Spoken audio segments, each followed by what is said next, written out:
नमस्कार। मैं अभिषेक चंद्रा आपके साथ बिहार की राजनीति की हर बड़ी खबर सबसे पहले आप तक पहुंचा रहा हूं। बिहार की राजनीति में इन दिनों एक नाम जो कि बेहद ही चर्चा में है, पटना से लेकर दिल्ली तक और पूरे बिहार में, वो एक नाम है मुकेश सहनी का। मुकेश सहनी बिहार विधानसभा 2020 के इन चुनावों में डार्क हॉर्स के रूप में उभरे हैं और इस बाबत लगातार पिछले 2 दिनों से मैं अपनी खबरों में आपको बता रहा हूं कि मुकेश सहनी को डार्क हॉर्स क्यों कहा जा रहा है।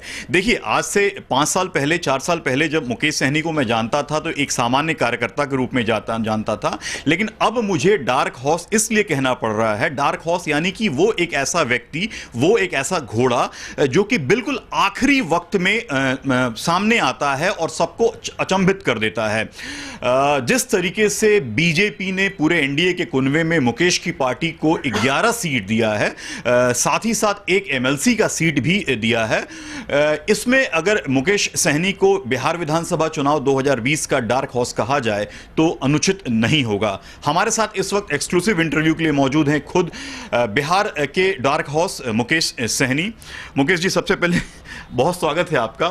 चलिए, बहुत बहुत धन्यवाद। मेरा ये शब्द डार्क हॉर्स, जो विश्लेषण मेरा है, आपको कैसा लगा? कितने सहमत हैं आप?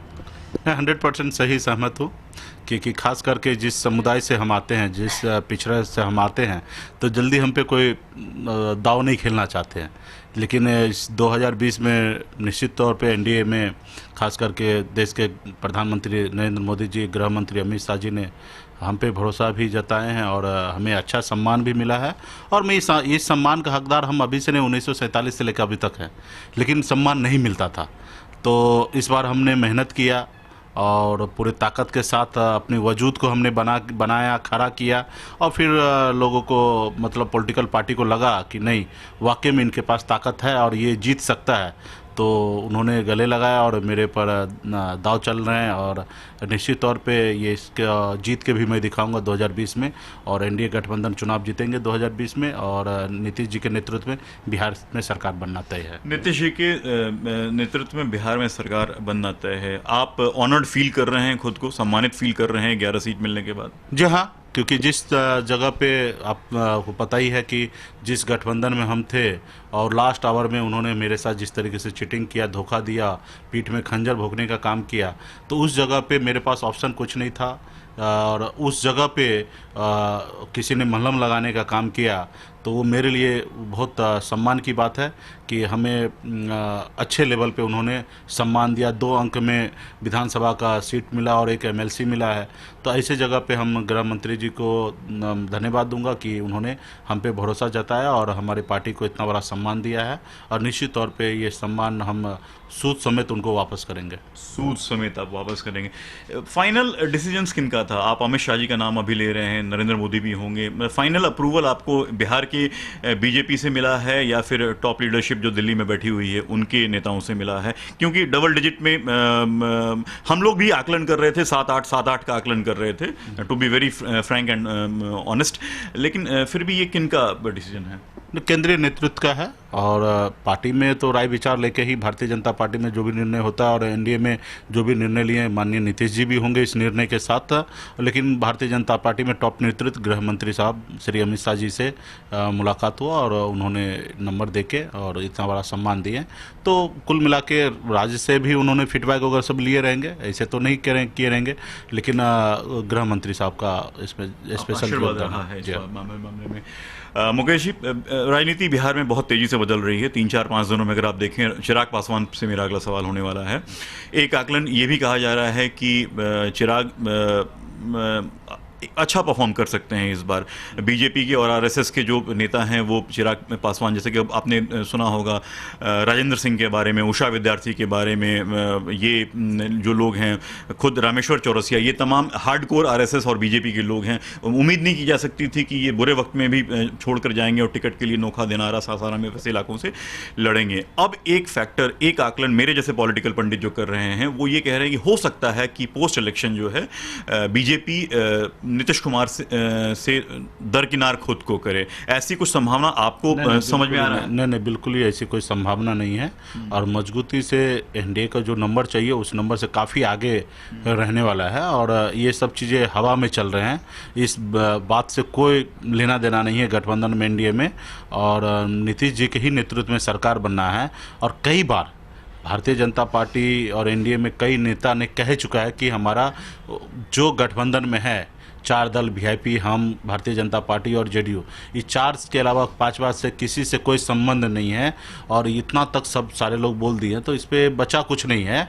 सिर्फ अपना वाहवाही करने के लोग अपने आप को मार्केट में रहने के लिए गलत सलत बयानबाजी कर रहे हैं, लेकिन सच्चाई ऐसा कुछ नहीं है। और लोजपा को जो करना है वो अपना कर रहे हैं। और ठीक है, चुनाव के टाइम में कुछ साथी को चुनाव लड़ना रहता है तो धारा के विपरीत भी लोग जो कोशिश कर लेते चले जाते हैं। लेकिन एनडीए में जो भी लोग हैं वो मजबूती से लड़ेंगे और आगे बढ़ेंगे, एकजुट हैं। जी।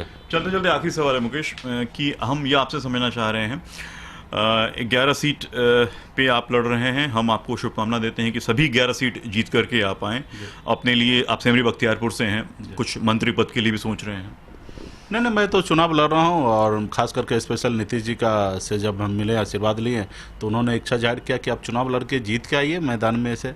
तो मैं उस बात को ध्यान में रखते हुए, नहीं तो मेरे पास एक एमएलसी भी था, तो मैं खुद वहाँ चुनाव लड़ रहा हूँ। और हमारे पार्टी में बहुत सारे साथी थे, अति पिछड़ा में नुनिया समाज हमारे साथ मजबूती से साथ रहे हैं। तो हमने निर्णय लिया कि उनको एमएलसी हम बनाएंगे चुनाव के बाद। 25-26 नाम है, उसमें से किसी एक नाम को बनाएंगे और मैं चुनाव जीत के आऊँगा। और रहा कि सरकार बनने के बाद नीतीश जी मुझे निश्चित तौर पर बड़ी जवाबदेही देंगे कि उन्होंने मुझे 2015 से नज़दीक से वो देख रहे हैं, तो उनको पता है कि मैं किस लायक हो, तो निश्चित तौर पे अच्छे जवाबदेही देंगे। जो भी जवाब देंगे उसको पूरा निर्वाह मैं करूंगा। वैसे अगर कोई संभावना बनती है, बीजेपी अलग होती है, जेडीयू अलग होती है, तो मुकेश सहनी किस तरफ होंगे, बीजेपी के या फिर ये संभावना बनना ही नहीं है। हम दोनों लोगों के साथ है, एनडीए गठबंधन के साथ है। और मैं किसी वन साइड एक साइड में नहीं हूँ, और एनडीए गठबंधन के साथ हूँ। और ऐसी कोई संभावना दूर दूर तक नहीं है। फिलहाल के लिए हाइपोथेटिकल क्वेश्चन है, लेकिन 10 तारीख के बाद इसमें बदलाव आ सकते हैं। 2-4 सीट नहीं कोई जीत के आएंगे तो उनके साथ, मतलब ये सवाल ही मतलब गलत है।